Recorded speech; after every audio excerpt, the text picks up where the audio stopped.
Elhamdülillahi Rabbil alemin. Vessalatu vessalamu ala khatamil anbiya vel mursalin. Урматтуу мусулман бир тууганым, бүгүн дагы сиздер менен бир негиздүү, өтө бир маанилүү тема тууралуу сүйлөшүп өтөбүз.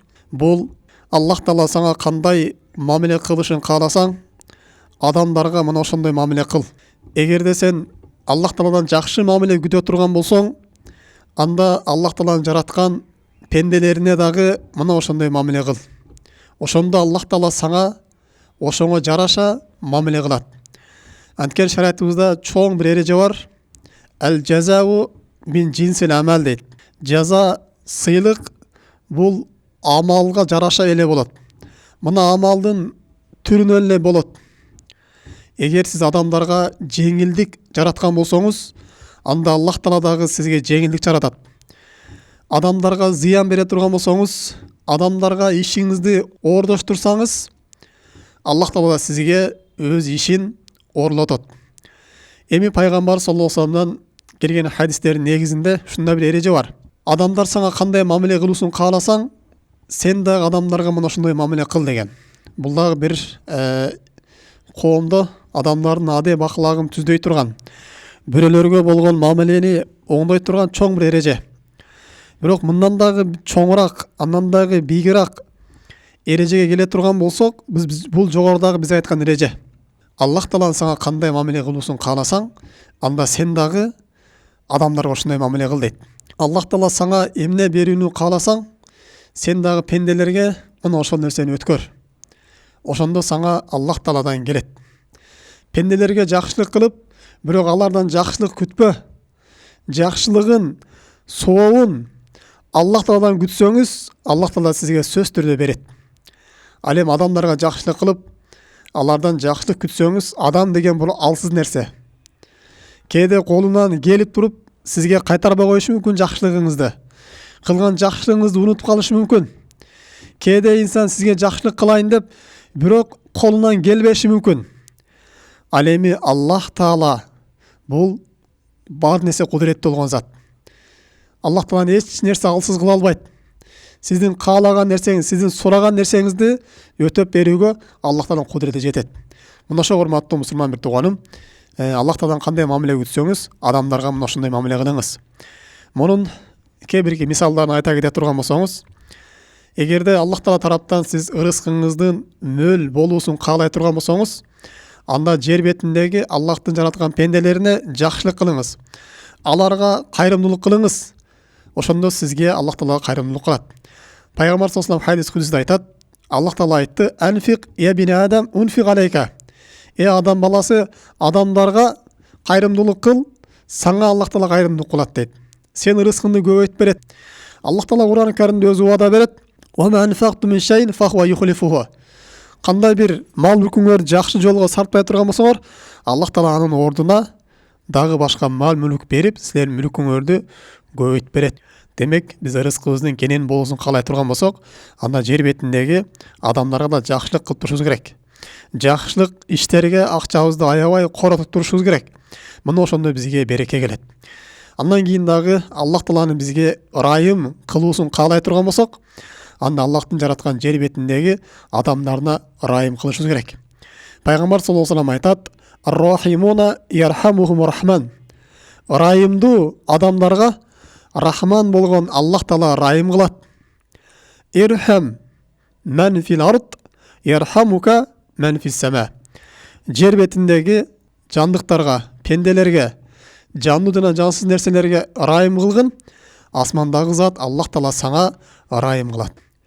Ал эми ушун тескериси, адамдарга зыян берүүнү каалай турган болсо, аларга өзүнүн ишин оорлоштурууну каалай турган болсо, ошону жасай турган болсо, анда Аллах Таала да бул пендеге зыян берет, анын ишин оорлоштурат.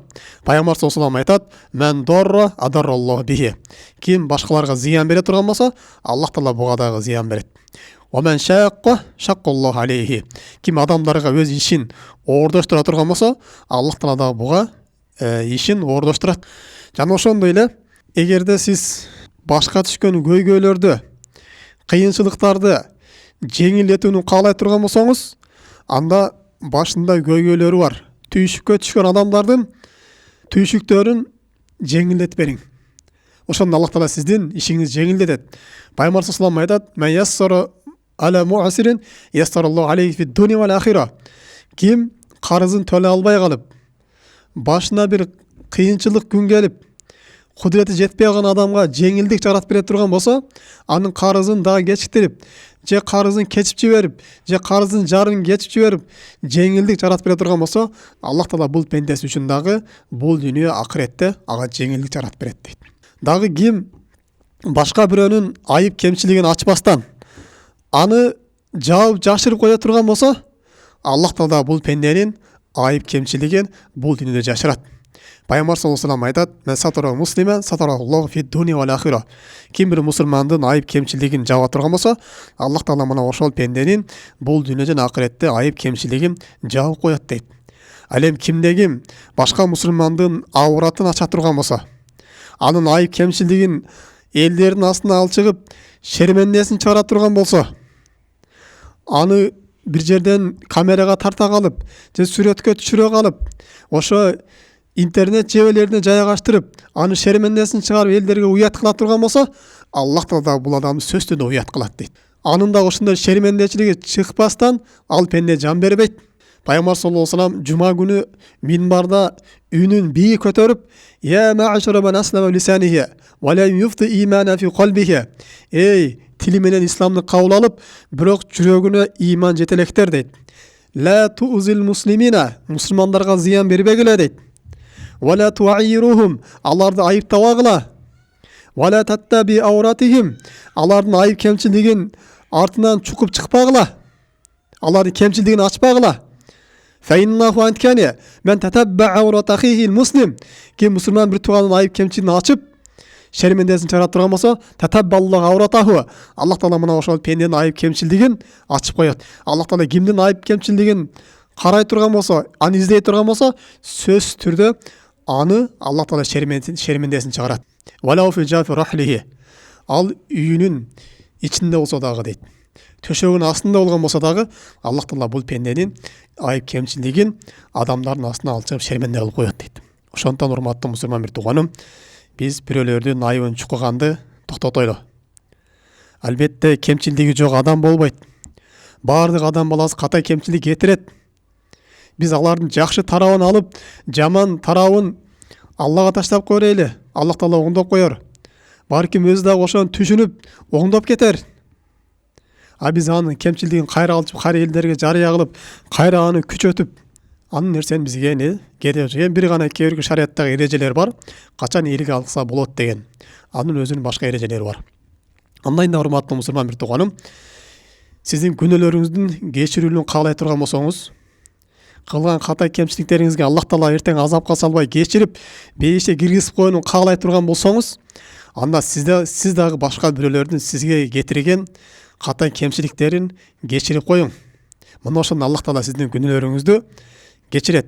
Дагы урматтуу мусулман бир тууганым, эртең кыямат күнүндө жүзүңүз тозок азабынан алыс болуп, бейишке кирүүнү каалай турган болсоңуз, анда башка бир мусулмандын аброюн коргоңуз.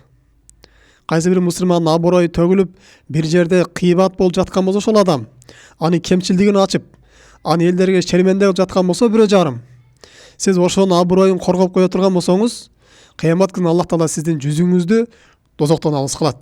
Сиздин аброюңузду коргойт.